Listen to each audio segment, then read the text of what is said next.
How do you even begin to describe something that has no beginning and no end? It's a concept that can seriously bend your mind. Well, in Islamic tradition, the way in is through names. And today, we're going to explore two of the most foundational ones, the first and the last. Our whole journey starts with this one verse from the Quran. And notice the pairs, right? You have first and last, manifest and hidden. It's like they're framing all of reality, from the very dawn of time to its absolute end, from everything we can see to everything we can't. It's a statement that's simple enough to memorize, but deep enough to think about for a lifetime. So that's the real question we're tackling. We're not talking about being first or last in a line or a race. We're talking about being the very definition of the starting line and the finish line for existence itself. What does that actually mean? Let's unpack it. So let's look at the names themselves. In Arabic, they are al-awwal, which means the first, and al-akhir, the last. And as we're about to see, these aren't just fancy titles. They're incredibly precise descriptions of God's relationship with everything we call reality. You know, maybe the most perfect explanation of these names comes directly from a prayer of the Prophet Muhammad himself. For al-awwal, the first, it's, there is nothing before you. It's absolute. For al-akhir, the last, there is nothing after you. It's a definition that leaves zero room for doubt. And this is where the precision in the language is so important. You might come across another term, al-Qadim, which also gets translated as eternal. But there's a huge difference. Qadim can just mean something is older than something else, like an ancient ruin. But al-awwal is on a whole other level. It means he precedes everything. There is no before. The scholar Ibn al-Qayyim just captures this perfectly. He shows how these two names work together like the ultimate bookends of all existence. His firstness means he was there before anything and everything. And his lastness means he'll remain after everything is gone. Okay, but this leads to a really critical question. If we can't just come up with names for God based on our own logic, then where do they come from? What are the rules of engagement when we try to understand the divine? And as it turns out, there is a very clear methodology for this. This isn't just guesswork or philosophy. Classical Islamic theology actually built a framework to make sure belief stays grounded and protected from error. Let's break down the core principles.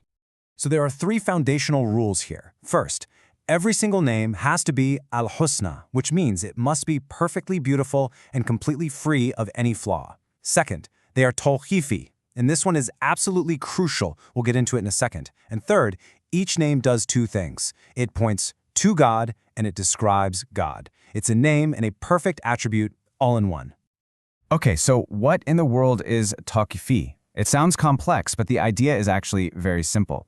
It just means we stop where the revelation stops. Our human minds can't possibly figure out what names are worthy of God. So we are restricted to using only what he has revealed about himself in the Quran and through his prophet. It's really a principle of intellectual humility. The great scholar Imam Ahmad ibn Hanbal put it as clearly as you possibly can. You simply do not go beyond the Quran and the Hadith, period. This framework isn't just a set of rules. Think of it like a guardrail, designed to protect belief from steering off a cliff. And that brings us to those boundaries. The framework doesn't just tell us what to do, it also gives clear warnings about some critical pitfalls, some really common mistakes people can make when they start thinking about God. There are two major pitfalls to avoid here. The first is at-tamthil, or likening. This is when you say God's attributes are like created things. For example, saying his hearing is anything like our hearing. The second is at-takyif, which is when you try to specify the how. It's claiming to know the actual nature or modality of his attributes, which is just impossible for a human mind. So how do you navigate this? Well, the Quran gives us a kind of master key all in one verse. The first part, there is nothing like him, totally shuts down any kind of liking. But the second part, and he is the all-hearing, the all-seeing, affirms that he does have these attributes. They're just in a way that is completely unique to him. It's a perfect, beautiful balance. Okay, so we've got the names, we've got the rules, but this can all start to feel very abstract, very theological, right? So what's the point? Why does any of this matter? How does this connect to our actual, tangible, human experience? This is where it all clicks. This knowledge isn't meant to be just some intellectual exercise. It is meant to completely transform how we see the world, how we feel, and ultimately, what we do. Let's see how that works. When you truly internalize that God is al-awwal, the only source, and al-akhir, the only destination, it changes everything. It leads to this deep, profound love for the source of all good things, and it leads to a detachment from all the temporary things, because you just know they're going to vanish. And this naturally builds a complete reliance on Him and only Him.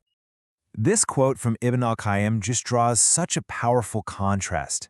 When we attach our hearts to worldly things, a career, our status, even other people, we are attaching ourselves to what will inevitably disappear. But when we attach our hearts to al-akhirah, the last, we are anchoring ourselves to the only constant in existence, the one who never ever perishes. And this, right here, gets to the absolute core of it all. See, it's one thing to acknowledge God as the first, as the creator. Pretty much everyone can do that. The real test, though, the true mark of faith, is making Him the last, the ultimate goal, and the single purpose behind every single thing you do. And this brings us right back where we started, full circle, to the prophet's own words. We began with his amazing definition of these names, and we end with his prayer. Just look at how that deep, profound, theological truth flows directly into the most personal, human plea for help. Because when you know He is the first and the last, you have the confidence to ask for literally anything. So, we'll leave you with this question to really think about. If the ultimate source of your entire existence is also your ultimate destination, if the beginning and the end are actually one, how does that change everything about the journey you're on right here, right now?